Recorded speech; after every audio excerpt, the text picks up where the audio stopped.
ஹாய்ங்க, welcome to my channel. இன்றைக்கி வந்துட்டு ரொம்பவே சிம்பிள் அண்ட் டேஸ்டியான சோலை பட்டூரே எப்படி பண்ணுறதுன்னு பார்க்கலாங்க.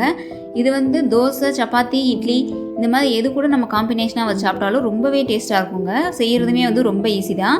அதுக்கு ஃபஸ்ட்டு ஒரு மீடியம் சைஸ் பெரிய வெங்காயம், அடுத்ததாக ஒரு 2 மீடியம் சைஸ் தக்காளி, அடுத்ததாக கொஞ்சமாக இஞ்சி, பூண்டு, பச்சை மிளகாய் இது எல்லாத்தையுமே தனித்தனியாக பேஸ்ட்டை அரைச்சி எடுத்துக்கலாம். தாளிப்புக்கு ஒரு அரை ஸ்பூன் சோம்பு, அப்புறமா பட்டை லவங்கம் சேர்த்து தாளிப்பு சேர்த்ததுக்கப்புறமா நம்ம வெங்காயம் அரைச்ச வெங்காய விழுதோட ஒரு அரை சைஸ் அளவுக்கு வெங்காயத்தை கட் பண்ணி சேர்த்துக்கோங்க. அடுத்ததாக இஞ்சி பூண்டு பேஸ்ட், அது நல்லா பச்சை வாசனை போகிற வரைக்கும் நல்லா மிக்ஸ் பண்ணதுக்கப்புறமா நம்ம அரைச்சி வச்சுருக்க தக்காளியை சேர்த்துக்கலாங்க. இப்போ தக்காளியை நல்லா ட்ரை ஆகிடணும், அந்தளவுக்கு மிக்ஸ் பண்ணி விட்டுக்கோங்க. அதுக்கடுத்து நம்ம மசாலாஸ் சேர்க்கலாம். நான் ஒரு ஸ்பூன் அளவுக்கு மிளகாய்த்தூள் சேர்த்துருக்கேங்க. ஏற்கனவே நம்ம ஒரு பச்சை மிளகாய் சேர்த்து அரைச்சிருக்கனால நான் மிளகாய்த்தூள் அவ்வளோவா சேர்க்கல. அடுத்தது 2 டேபிள் ஸ்பூன் அளவுக்கு மல்லித்தூள், அதுக்கடுத்து சோலை பட்டூரே மசால், அது கடையிலே நமக்கு கிடைக்கும். இப்போ இது எல்லாத்தையுமே சேர்த்து நல்லா மிக்ஸ் பண்ணதுக்கப்புறமா ஒரு 2 டம்ளர் அளவுக்கு தண்ணி சேர்த்துக்கோங்க.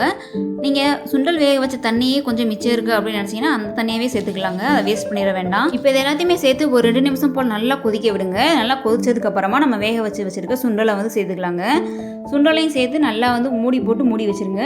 அது நல்லா எண்ணெயெல்லாம் பிரிஞ்சு வந்ததுக்கப்புறமா நல்லா கை நிறைய அளவுக்கு மல்லி இலைகளை நல்லா நறுக்கி சேர்த்துக்கோங்க. இது நல்ல ஃப்ளேவர் கொடுக்கும்.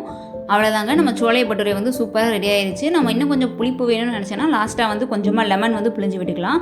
எனக்கு புளிப்பு அதிகமாக பிடிக்குன்றனால நான் கொஞ்சம் லெமன் ஆட் பண்ணிக்கிட்டேன். உங்களுக்கு இது வேண்டாம்னு நினச்சிங்கன்னா ஸ்கிப் பண்ணிக்கோங்க. ஆனால் சேர்த்தோம்னா நல்ல ஃப்ளேவர் கொடுக்கும். அவ்வளோதாங்க, நம்ம சோலை பட்டூரே. இந்த ரெசிபியை நீங்களும் கண்டிப்பாக வீட்டில் ட்ரை பண்ணி பாருங்கள். டேஸ்ட் எப்படி வந்துச்சு நம்மளுக்கு கமெண்ட் பண்ணுங்கள். நம்ம சேனலை நீங்கள் ஃபஸ்ட் டைம் பார்க்குறீங்கன்னா நம்ம சேனலை மறக்காமல் சப்ஸ்கிரைப் பண்ணிவிட்டு இந்த வீடியோக்கு ஒரு லைக்கை போட்டு விடுங்க. தேங்க்யூ.